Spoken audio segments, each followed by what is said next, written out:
La première séance vient de se terminer après 2 heures de huis clos. Pendant 2 mois, cette commission spéciale se penchera sur les Uber Files. Au centre des débats, les pratiques parfois douteuses exercées par la multinationale auprès de certains politiques bruxellois. L'objectif de la commission spéciale, c'est de faire la transparence sur les pratiques de lobbying et d'établir finalement des recommandations au niveau du Parlement, au niveau du gouvernement, sur ce qu'on peut faire, ce qu'on ne peut pas faire, les questions de transparence, voir quelles sont les bonnes pratiques, par exemple, dans d'autres parlements. On va se réunir 1 à 2 fois par semaine.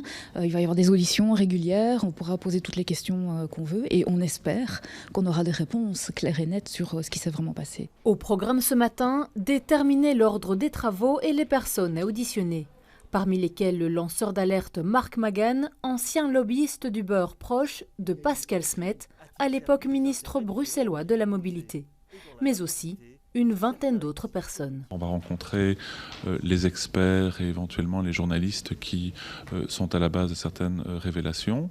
Ensuite, on va rencontrer le secteur, donc tant évidemment le secteur anciennement LVC que taxi. Et ensuite, on rencontrera l'administration et les membres du gouvernement qui éventuellement avaient une trop grande proximité.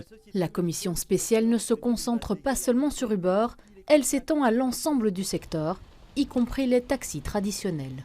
Dans cette commission, on va probablement entendre aussi d'autres opérateurs du transport rémunéré de personnes, oui, comme dans le taxi, comme dans les LVC, parce que de toute façon, ils ont été quelque part victimes de cette concurrence illégale, frauduleuse, imposée par les multinationales. Mais le point de départ, c'est bien les Uber Files. Moi, je ne souhaite pas qu'on jette un écran de fumée et qu'on essaye d'élargir pour essayer de noyer le poisson. Présidée par la NVA Siltje Van Acter, la commission espère déboucher sur des recommandations concrètes en matière de lobbying.